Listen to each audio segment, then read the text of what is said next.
দর্শক দেখুন, শেষ পর্যন্ত ক্ষমা চাইতে বাধ্য হয়েছেন টিএমসি এমপি সাকেত গোখলে।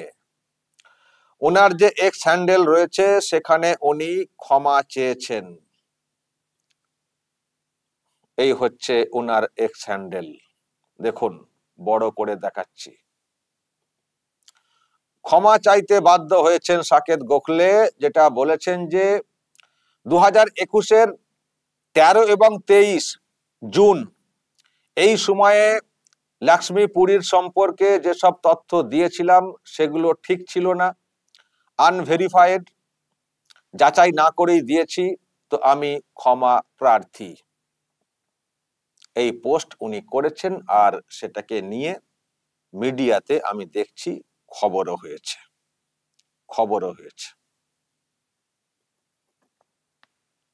নাক্ষর দিয়ে কার্যত ক্ষমা চাইলেন সেই সাকেত গোখলে, খুব ধানাই পানাই করেছেন।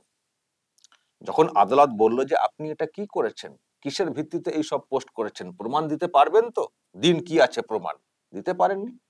তো যখন দিতে পারেননি তখন আদালত বলল যে আপনি ক্ষমা চান,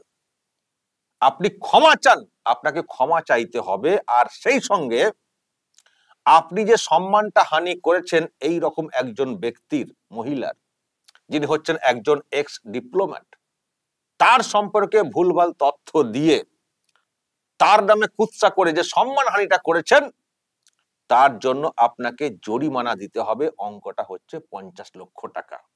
এটাও বলেছে আদালত যে একজন মানুষের সম্মানহানি হলে সেটাকে পয়সা দিয়ে মেকআপ করা যায় না, তবুও বলবো অন্তত 50 লক্ষ টাকা আপনাকে দিতে হবে। তো সেই অর্ডারটা হওয়ার পরে আবার এই সাকেত গোখলে অনেক কায়দা কানুন করেছেন, এখান থেকে বের হওয়ার অনেক চেষ্টা করেছেন, অর্ডারকে চ্যালেঞ্জ করা, অন্য বেঞ্চে যাওয়া, ইত্যাদি ইত্যাদি, কিন্তু শেষ পর্যন্ত রক্ষা পাননি।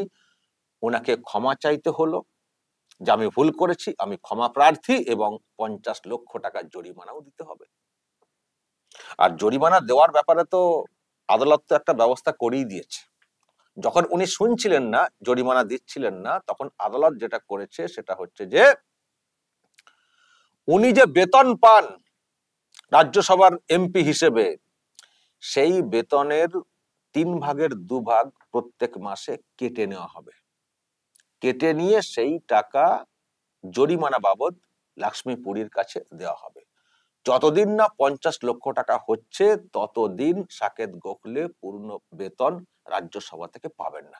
এই কাজটা তো আদালত আগেই করে দিয়েছে। তো টাকাও যাচ্ছে আর প্রকাশ্যে ক্ষমা চাইতে হচ্ছে, আমি ভুল করেছি, আমি ভুল তথ্য দিয়েছি, আমি ভেরিফাই না করে দিয়েছি, ভুল করেছি, আমাকে ক্ষমা করুন। নাক্ষর দিয়ে কার্যত প্রকাশ্যে ক্ষমা চাইতে হচ্ছে।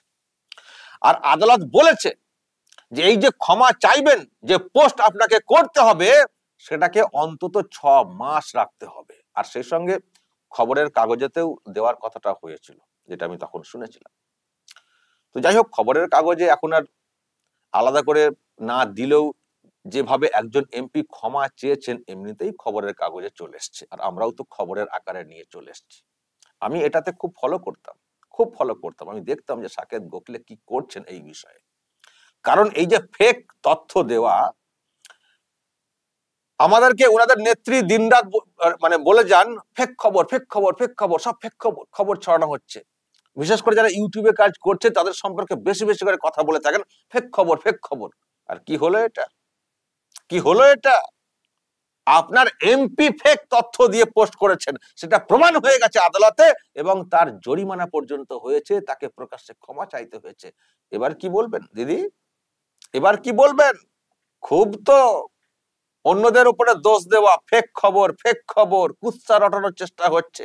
আপনার এমপি কি করেছিলেন? কি হিসাব দিয়েছিলেন? লক্ষ্মী পুরীর সম্পর্কে কি তথ্য পেশ করেছিলেন যে আজকে তাকে ক্ষমা চাইতে হচ্ছে? ক্ষমা করে দিন, আর জরিমানা সঙ্গে। এই তো হচ্ছে আপনার দল অন্যদের নামে মানে কথা বলেন, ফেক খবর ইত্যাদি নিয়ে, আর আপনার দলের এমপি নিজে ফেক খবর, ফেক তথ্য পেশ করেন অন্যের নামে কুৎসা করার জন্য। শুধু তো এটা না, আরো তো আছে। প্রধানমন্ত্রী গুজরাটে মোরবি ব্রিজ ভেঙে যাওয়ার পরে উনি ওখানে দেখতে গিয়েছিলেন।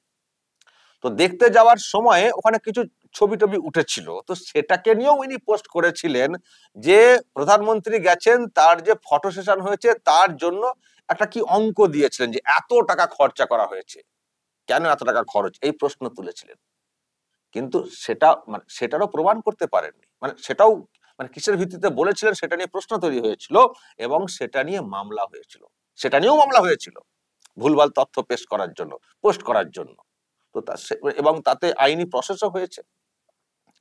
আর শুধুই কি এইসব, ওনার বিরুদ্ধে তো আর্থিক প্রতারণার মামলা রয়েছে। আর্থিক প্রতারণা মানে টাকা পয়সা তোলা, তোলা মূল্যে আছেন, তোলাবাজি তো মানে তোলাবাজিতে একটু তো হাত পাকতে হবে, না হলে আর কি করে দলে এন্ট্রি পাবেন।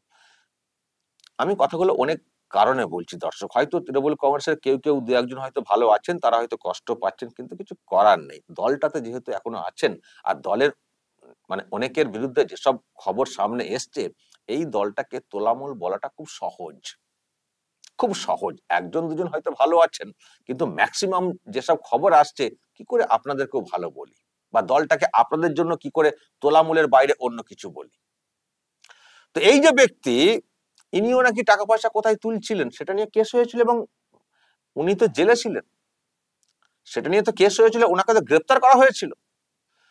তো ফলে দর্শক, এই হচ্ছেন ব্যক্তি যিনি এই লক্ষ্মীপুরীর সম্পর্কে ভুলভাল তথ্য পেশ করেছিলেন যে ওনার কি নাকি সব সম্পত্তি আছে সুইজারল্যান্ডে, জেনেভাতে, কি অ্যাপার্টমেন্ট, এবং কোত্থেকে এইসব হয়েছে, আয় বহির্ভূত বলে এইসব প্রশ্ন তুলেছিলেন।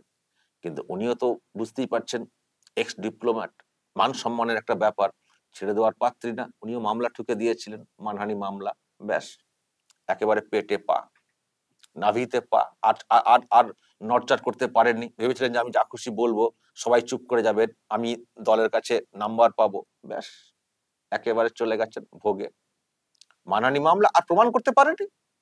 ব্যাস, এবার আদালত বুঝে গেছে যে এই লোকটার এটাই হচ্ছে অভ্যেস, ভুলভাল তথ্য পেশ করে একজন মানুষের নামে সম্মান মানে মানুষের নামে কুৎসা করা। আর এইরকম একজন মানুষ, মহিলা, তার সম্পর্কে এইরকম কুৎসা দিন, ক্ষমা চাইতে হবে, 50 লক্ষ টাকা অন্তত জরিমানা দিন, তো আদালত অর্ডার করে দেয়।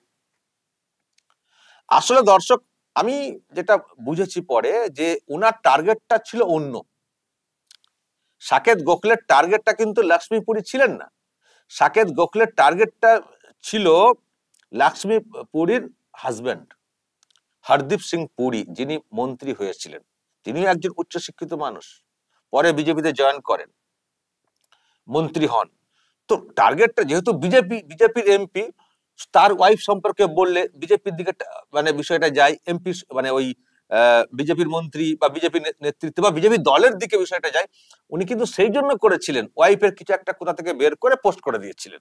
কিন্তু কিন্তু দুর্ভাগ্যের একটাই, বা যেটা হওয়ার সেটাই, যে উনি প্রমাণ করতে পারেননি। এখন ব্যাস, ক্ষমা চাইতে হচ্ছে, এর থেকে লজ্জার আর কি হতে পারে?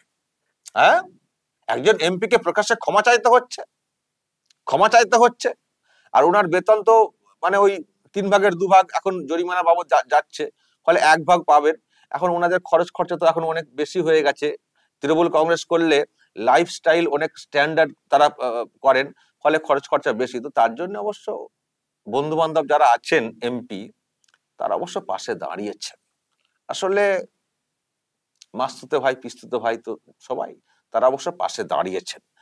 মানে যারা আরো সব এমপি রয়েছেন লোকসভা এবং রাজ্যসভা, সংখ্যাটা প্রায় 40, তারা নাকি ঠিক করেছেন, যেহেতু এখন বেতন থেকে টাকা কাটা যাচ্ছে, সেই জন্য প্রত্যেক মাসে প্রত্যেক এমপি ওনার অ্যাকাউন্টে 4,000 টাকা করে দেবেন, যতদিন না জরিমানার টাকাটা পুরোপুরি দেওয়া হচ্ছে।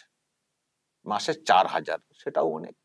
40 জন মাসে 4,000 মানে 1,60,000, এদিক থেকে আর ওদিক থেকে খানিকটা, ব্যাস চলে যাবে, চলে যাবে। পাশে পাশে সবাই দাঁড়িয়ে পড়েছেন। আসলে এইরকম হয়তো একটা ব্যাপার, সবে মিলে করি কাজ, হারি জিতি নাহি লাজ। আজকে তোমার পাশে আমরা, আমি, কালকে আমি সমস্যায় পড়লে আমার পাশে থেকো, এইরকম পাশে থাকার একটা ব্যাপার আর কি। তো সেই জন্য যেহেতু বেতন কেটে নেওয়া হচ্ছে, সেই জন্য সব পাশে দাঁড়িয়ে গেছেন, পার মান্থ 4,000 টাকা করে নাকি দেওয়ার সিদ্ধান্ত। এটা নিয়ে মিডিয়াতে আগেই খবরটা প্রকাশ হয়েছিল, আমিও সেই সব নিয়ে বলেছিলাম। আজকে জাস্ট একটু নক করে দিলাম, স্মরণ করিয়ে দিলাম আপনাদেরকে। তো দর্শক, এই হচ্ছে ব্যাপার।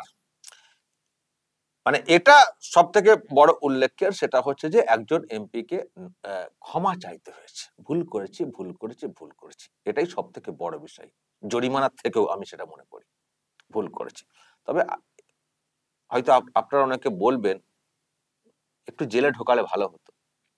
দেখুন, এই ধরনের মানহানি কেসে জরিমানা এই সবগুলি হয়ে থাকে। তবে যদি বারবার এইগুলো করে থাকেন, যদি বারবার এইগুলো করে থাকেন, বা যদি এখনো বাকি অর্ডার পুরোপুরি না মানেন, তাহলে হবে হবে এরপর সাবধানে পোস্ট করবেন সাকেত গোখলে, নাম তো একেবারে বিরাট, গোখলে, কিন্তু সাবধানে পোস্ট করবেন, যাত্রা নামে উল্টোপাল্টা পোস্ট করবেন না, আর উল্টোপাল্টা বলতে যাবেন না।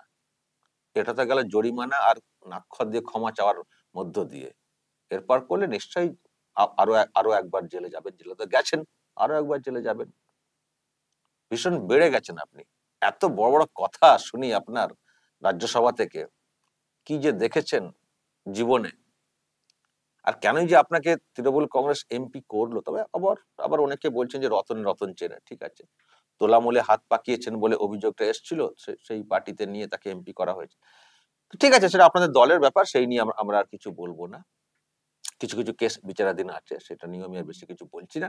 তবে সাবধান হন, না হলে আবার জেলের ভাত নতুন করে খেতে হবে, এটা বলার কোনো অপেক্ষা রাখে না। দর্শক বলবেন, তৃণমূল কংগ্রেসের এমপি কে ক্ষমা চাইতে হচ্ছে ফেক তথ্য দেওয়ার জন্য।